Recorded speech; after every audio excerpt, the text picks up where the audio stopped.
Hello दोस्तों, तो आज हम बात करेंगे जो आर्थिक चुनौतियां देश में आ रही है, मतलब उसकी वजह से जो कोरोना से उभर रही अर्थव्यवस्था इकोनॉमी जो अपनी, उसके बाद में जो आपकी चुनौती जो रूस और यूक्रेन युद्ध से उत्पन्न हुई है, ये जल्दी खत्म होने वाली नहीं है। मतलब कि आपका जो तेल के दाम है, आपको मैंने बताया था जैसे कि ये $125 तक जा सकते हैं प्रति बैरल तक। तो इसके अलावा ये 105 डॉलर प्रति बैरल इसका रेट जो है प्रेजेंट में, मतलब कि इंटरनेशनल लेवल पर, मतलब अंतर्राष्ट्रीय स्तर पर चल रहा है। तो आप देखेंगे कि काफ़ी चुनौतियां जो है रूस यूक्रेन युद्ध से सामने आ रही हैं लागी। जैसे कि आप देखेंगे कि अभी क्या हुआ है कि रूस यूक्रेन युद्ध जो है वो क्या कहते हैं, उसमें सारे हित अपना देश अपना हित देख रहे हैं। तो उसमें क्या है कि आपका ये डीजल की स्थिति भी अलग नहीं है, और आपका जेट ईंधन और गैस इसकी स्थिति भी बड़ा विकराल रूप धारण करती आ रही है। और इसकी वजह से क्या है कि आपका आवश्यक वस्तुओं के दाम बढ़ते जा रहे हैं। तो पेट्रोल से भारत की स्थिति इसलिए विकराल होती है क्योंकि पेट्रोल का जो भारत है 80% इम्पोर्ट करता है, मतलब आयात करता है।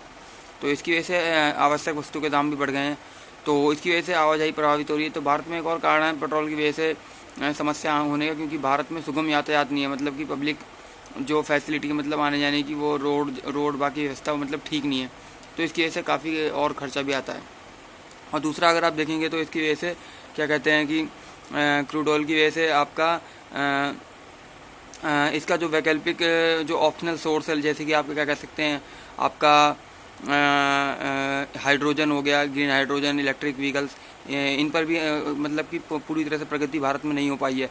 और इसमें भी मतलब कि काफ़ी ढीला ढाला व्यवहार रहा है। तो इसमें भी आप देखेंगे तो आपका यातायात जो मतलब कि इन्वेस्टमेंट हाईवे इन सब का जो प्रॉब्लम है वो भी सॉल्व नहीं हो पाई है। और इसके अलावा अगर आप देखेंगे तो इसका सॉल्यूशन जो है आपका, वो केंद्र और राज्य सरकारों को एक साथ मिलकर काम करना पड़ेगा, और एक जिला एक उत्पाद की पॉलिसी को अपनाना पड़ेगा।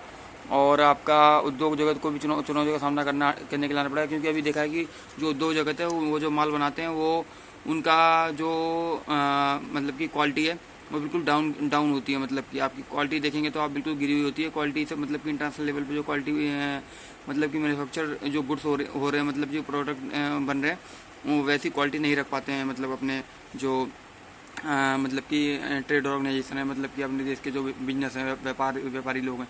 तो इसके अलावा और आप देखेंगे तो, अगर आप देखेंगे ध्यान से, तो इसमें लागत कम करने के लिए गुणवत्ता से समझौता किया जाता है।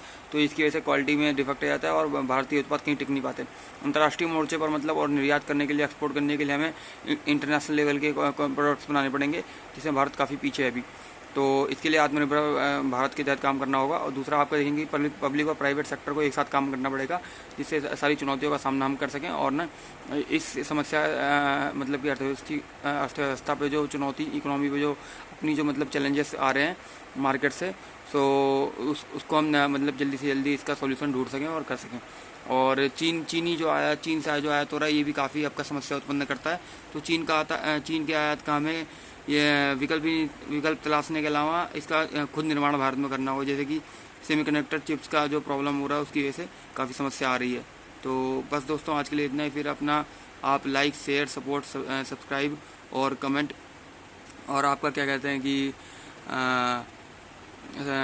शेयर करते रहिए। बाकी मैं आपके लिए ऐसे नई जानकारी लाता रहूँगा। तो बस दोस्तों, आज के लिए इतना ही। फिर कल मिलेंगे एक नई वीडियो के साथ। शुक्रिया।